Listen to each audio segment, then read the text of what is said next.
think that being believers in Jesus and both of us wanting to please him and be obedient to him has made a huge, huge, huge difference. And especially in the beginning of our marriage, when I had so many personality problems because of being abused in my childhood. And I mean, I honestly really didn't know how many problems I had. I really didn't. I look back now and I think, how in the world did he make it through those first few years? So Dave had definitely been prepared by God spiritually for me. He had had a very strong walk with God. And, you know, I don't want anybody that's listening who says, well, yeah, I don't have, you know, my husband's not like that, so, you know, mine will never work. I mean, God can work in different ways, in different relationships and situations. But in my case, you know, I tell the story that Dave and I had 5 dates and he asked me to marry him. And he had been praying for a wife, and he wanted God to give him somebody that needed help. And that, when you think about that, who prays that? So it really had to be a desire that God put in his heart. Yeah. I mean, nobody prays, you know, I want to get married, but make it somebody that's got a bunch of problems so I can help. I mean, not a prayer I prayed. You don't do that. Yeah. So Dave and I both realized that our relationship was supernaturally put together by God for the purpose that we all see. And now that doesn't mean that, you know, we didn't have anything to do with deciding to throw in the towel and quit or to stick it out. But I do think that if people, when they're going through troubled times in their marriage, if they don't have that I really want to please God mentality, it's too easy to just say, I'm not putting up with this anymore, I'm out of here. You know, there was only one time that Dave ever said to me, he said, if you continue to treat me the way you do, he said, I honestly don't know what I'm going to do in the future. Yeah. And Dave was not the type to threaten. And so that kind of put the fear of God in me, so to speak. And I realized that I really needed to get serious about changing. Yeah. And I remember after a year of me being what I thought was on really good behavior, I said to him, so how do you feel about me now? And he said, better, but we've still got a long way to go. And I was really disappointed. But I would say the first 3 years were probably the most difficult, but even in the midst of that, we still had fun. You know, everything wasn't bad. You know, we went to church on every Sunday. We did things together. You know, it wasn't that it was all bad, but there were times that were really bad because I had a really bad temper and I would get mad and stay mad at him for days on end. But Dave had a real ability to not let me steal his joy. And so I would say to anybody that's in a, we'll just call it for the sake of anything else, a troubled marriage, I think that you have to be strong enough in God to not let the troubled person steal your joy. Yeah, because if you flip the tables a little bit, you're looking at it as a person who married a godly man who was well-grounded and ready to do whatever he needed to do. But if you look at it the other way, Dave married a person who had been through a lot of pain in her life, had been abandoned, divorced, and was going to be a challenge. And very strong personality. And our personality mix was also a godsend because Dave is more easygoing and laid back. And I was just like a spitfire, you know. And actually, God caused him to like some of the things about me that most people just wouldn't have put up with at all. Like, he said, I like your sassy personality, because I've told him, you know, I'll really try to change. He's like, I like you, you know. I mean, now, if I get disrespectful, he doesn't like that, and he'll tell me. But we argued a lot in the first few years, or maybe I argued with myself. I don't know. He wasn't much of an arguer. But he's told me, you know, since it happened, that there were times when he would just go out, drive around and just cry because he just didn't know what to do. He didn't know what to do with me. And I remember him saying, you know, I've tried everything to keep you happy and you're just not going to be happy, so I'm just going to quit trying. And so Dave just basically lived his life. But the thing, he really did love me unconditionally. You know, when I would receive love, he never mistreated me or stopped loving me. I didn't know how to receive the love because I'd been hurt and wounded. But I just think about how many people that are Christians that are in situations like he and I were, and because he stuck it out, look at what's happened. And how many people, if they wouldn't just throw the towel in or say we're incompatible or, you know, I'm not putting up with this anymore, how many Christians could have an opportunity to really dramatically change somebody's life if they could be consistent in front of them but still have that unconditional love? See, if he would have gotten mad at me and mistreated me or not talked to me or, you know, been mean to me, I wouldn't have made it through that. But he still was always ready to love me if I was ready to receive it. And like I said, it wasn't like it was all bad and we fought all the time. I mean, we had kids, we did things with couples at church. You know, I eventually started playing golf with Dave. And, you know, a lot of times we think, man, I married the wrong person or our personalities just don't match at all. But I think more often than not, God's picked out the right person for you. It's just there's things about him that you don't like. Right. And you focus on just that. Yeah, we've talked before that your personalities being very different is sometimes feels like a bad thing, but is often used as a good thing that God does for us. Right. Yeah, I mean, Dave's personality was absolutely perfect for me. Yeah. If he would have been a type A like me, we would have probably made it about a month, you know?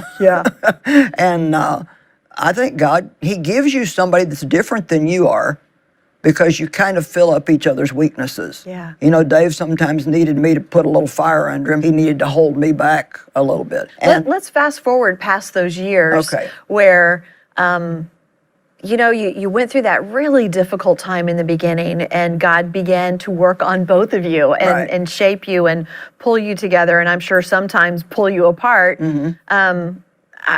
I've always kind of seen marriage like a pyramid, and a lot of people see it this way. You know, as you move closer to God, you move closer to each other. Right. So you get to the point then where you've been married many years, you're both walking with the Lord. Was it always perfect, rosy after that? I mean, because 50 years, I'm sure it still had to be rough at different patches along the way. Matter of fact, I'll tell you something. It's not funny, but it'd be good for people to hear this. Dave and I rarely ever argue now. I mean, we might go a whole year and not have an argument. But this year, 2021, we've had 3 arguments, and 2 of them have been pretty hefty. And I'm like, what is going on? Yeah. And I just think that it's time for me to again come up higher in some areas. And there's just been some things that have come up with that normally doesn't bother Dave at all, that he's just been bothered by it. Sure, yeah. And, but I know that it'll work out good. I know that. It's like I already see good fruit from it. And here again, he never stays mad. I don't stay mad. You know, we're both quick to forgive. But I thought it would be interesting for people to hear that you know, it's been years since we've had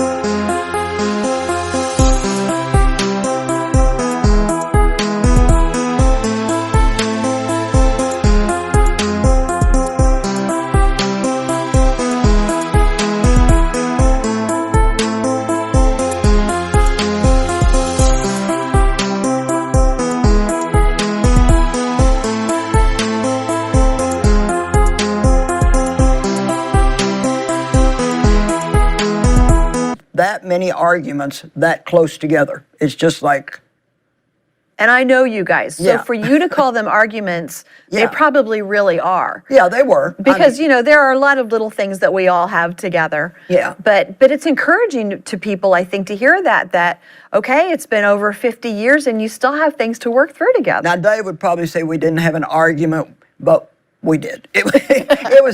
Let's put it like this. It was a heated disagreement. If we don't want to call it Sure, an yeah. argument, it was a Right. heated disagreement Yeah. where we just felt differently about some things. And, there were some things that he said that I just thought he was totally wrong. And, but you always have to go back to God. Usually, like what I do is I may have my feelings hurt for a couple of days. I don't stay mad.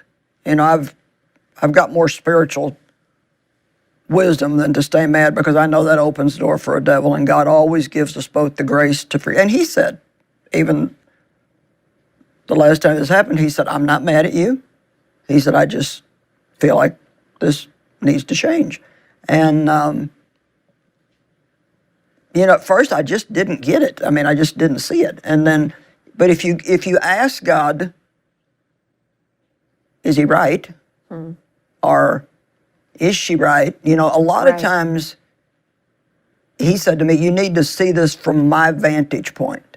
And that's what we don't do a lot of times. We only see the way we feel about it, and we don't walk around to the other person's side and say, how would I feel if this was me? Yeah. And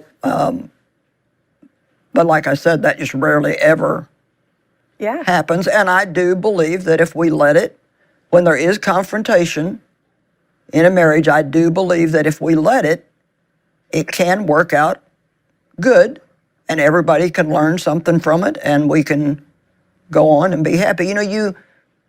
I remember reaching a point, and I think everybody has to do this, where, I didn't like this about Dave, and I didn't like that, and I didn't like something else. And you know how we get. And it's like, well, I want him to do this, and I remember him saying one time, you better be glad I'm the way I am, or you wouldn't be doing what you're doing. I Yeah. thought, how many men could let their wives do what he's let me do and been right there beside me the whole time? And a lot of Yeah, people it's very don't realize the key roles that Dave played in the ministry behind the scenes.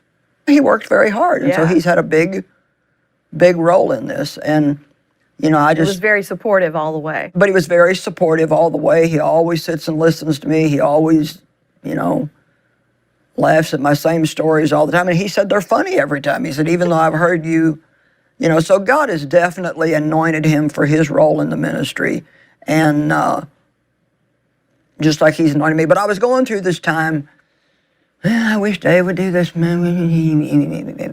And I think sometimes everybody, if you're going to stay together, you come to what I call, I don't want to call it a crisis point, because we weren't having a crisis, but it's like you have to decide at some point,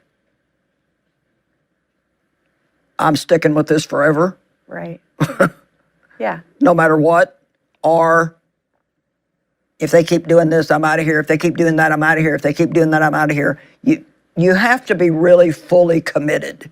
And if you are, then that makes all the difference in the world. A lot of the things that people marry somebody for are still there, but they just find out other things when they start living together in marriage that, well, I didn't know you did that. Do you know, I didn't even know Dave played golf when we got married. That's hard to believe. I didn't even know he played golf. Well, I mean, It was a whirlwind romance. well, we had 5 dates, and Yeah. he asked me to marry him. I mean, I met him in October. you and the should have next- said, wait, Yeah. do you golf? Yeah. I met him in October, and the next year, by January the 7th, we were married. Wow.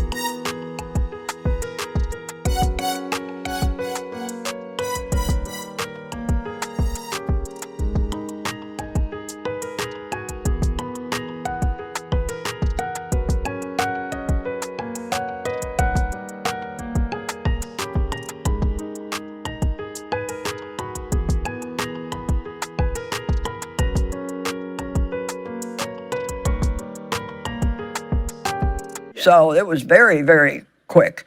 And I always tease and say he had to marry me fast before he found out what he was really getting. And But now he's had 54 years of it, so 54 years. God and, is you know, doing some great things. we have a good time. Yesterday we went out together. We both went a couple places together and had a meal. And Dave is normally not what I would call a funny person, but I told him, I think you took a funny pill yesterday. He was just cracking jokes all day long and making me laugh. And I was such a good wife yesterday. I asked him every sports question I could possibly think of. Nice, good job. I was just like, go, girl. Because, you know, It's what it takes. We are pretty selfish, all of us sometimes. And to ask other people what they're interested in and give them a chance to talk about that, I think is important. And I probably don't do enough of that. Learn a person's love language. And Dave's love language is quality time. And he does like it if people listen to him when he's talking to them about something. Yeah. But because so much of what he likes is sports and I'm not interested in them, a lot of times I don't want to listen. But, love will set aside its preferences and prefer the other person. Yeah. You cannot marry anybody that's not going to disappoint you once in a while, that's not, like I didn't feel good the other day. I had a little stomach virus. And, Dave's he's just not the kind to say, oh, come here, blah, blah, blah. I called my daughter and she's like, oh, I'm so sorry. And she just felt sorry for me. And, that's just not Dave. Well, I used to get mad about that kind of stuff. And you have to learn to accept the things about people because honestly, they don't know how to give it to you. Right. If it's not in them, they don't even think about it. They don't know how to give it to you. Right. Yeah. Well, thank you very much for the encouragement, for the advice. I know that